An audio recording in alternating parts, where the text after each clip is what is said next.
کبھی کبھی ذہن میں یہ بھی خیال آتا ہے اچھا جی میں توبہ کر لوں گا، اللہ بڑا رحیم ہے، اللہ نے کسی کو تو معاف کرنا ہی ہے، اللہ معاف کر دے گا۔ بھئی اللہ رحیم ہے، معاف کر دیں گے، یہاں تک تو بات ہے صحیح، لیکن اگر موت کے وقت ایمان ہی سلامت نہ رہا تو پھر کیا بنے گا؟ حدیث پاک میں ہے کتنے لوگ ہوتے ہیں ان کے نام ساری زندگی مسلمانوں کی فہرست میں رہتے ہیں، موت کا وقت آتا ہے ان کا نام مسلمانوں کی فہرست سے خارج کر دیا جاتا ہے۔ کتنے لوگ ہوں گے قرب قیامت میں یصبح مؤمنا و یمسی کافرا، نبی السلام نے فرمایا صبح اٹھیں گے ایمان والے ہوں گے، شام سونے کے لیے بستر پہ جائیں گے ایمان سے خالی ہوں گے۔ تو بھائی یہ جو ایمان سلب ہونے کی بھی باتیں ہیں، کہیں ایسا تو نہیں کہ گناہوں کے بد اثرات کی وجہ سے ایمان ہی سلب ہو جائے، پھر کیا بنے گا؟ رحمت تو ہوگی نا ان کے لیے جو ایمان کے ساتھ چلے گئے، اور ایمان سے ہی محروم تو پھر کہاں سے رحمت کا سوال پیدا ہوا؟ اور علماء نے لکھا ہے کہ کچھ گناہوں کے بد اثرات عین موت کے وقت ظاہر ہوتے ہیں، ان میں سے ایک گناہ زنا کا گناہ ہے۔ اس زنا کے گناہ کے اثرات دنیا میں تو ہوتے ہی ہیں، موت کے وقت بھی ظاہر ہوتے ہیں۔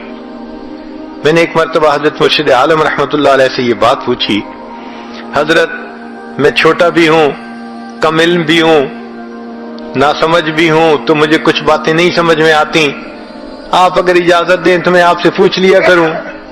حضرت بہت خوشی ہوئی، فرمان لے کے پوچھا کرو۔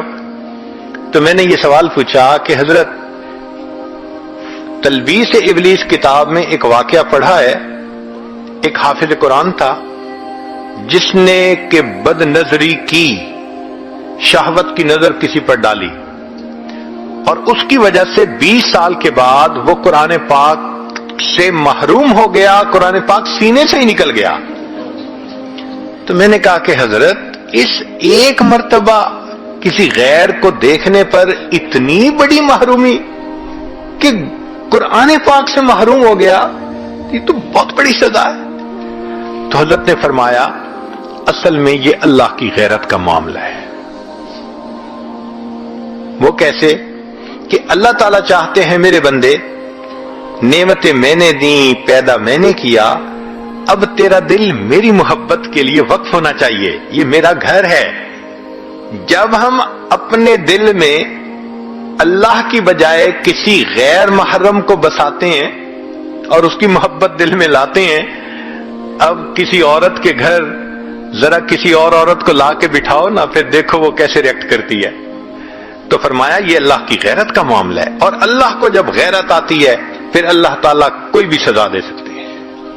تو اگر ایک مرتبہ کی بدنظری قرآن پاک سے محرومی کا سبب بن سکتی ہے، تو یہ جو آج اس کے ساتھ افیئر ہے، کل اس کے ساتھ ہے، پرسوں اس کے ساتھ ہے، میرا ٹائم نہیں گزرتا، میں تمہیں ہر وقت یاد کرتا ہوں، میسیجز چل رہے ہیں، ملاقاتیں ہو رہی ہیں، پھر اس کا نتیجہ کیا نکلتا ہے کہ انسان موت کے وقت ایمان سے محروم ہو جاتا ہے۔ علماء نے لکھا ہے زبان پہ فالج پڑ جاتا ہے، کلمہ پڑھنا بھی چاہے کلمہ نہیں پڑھ سکتا، اللہ توفیق چھین لیتے ہیں۔